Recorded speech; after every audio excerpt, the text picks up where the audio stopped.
కొడతానంటే భయం, పెడతానంటే ఆశ అన్నట్టు సర్కార్ నుంచి సాయం రాబోతున్నదని తెలిస్తే ఎవరు ఊకుంటారు చెప్పుండ్రి. అందుకే గిట్ల ఎగబడ్డారు జనాలు.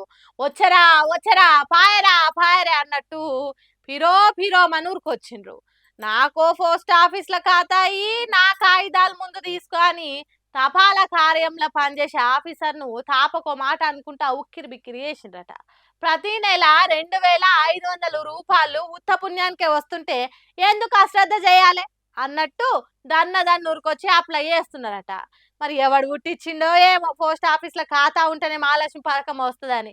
ఆ పుకారు ఆ నోట ఈ నోట హన్మకొండ మొత్తం బాకే వరకు జంగులే పూరుకొచ్చిండ్రట ఆడోళ్ళంతా.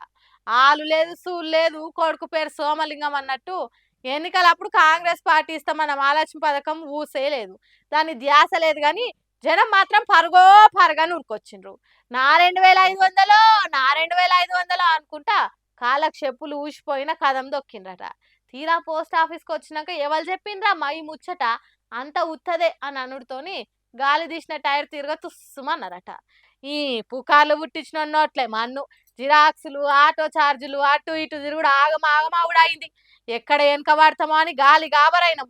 ఇంత అన్యాయం ఉంటుందా అని తిట్టుకుంటూ పోయిండ్రట. ఇక కొందరు ఎట్లాగో పోస్ట్ ఆఫీస్కి వచ్చినాం కదా అని ఓ ఖాతా తీసుకుంటే వచ్చే నష్టం ఏముంటుందని కొందరు కొత్త ఖాతాలు తీసుకున్నారట. చూడుండ్రి మహాలక్ష్మి పథకం పుకార్లు ఎంత ఆగం చేసినాయో జనాలను.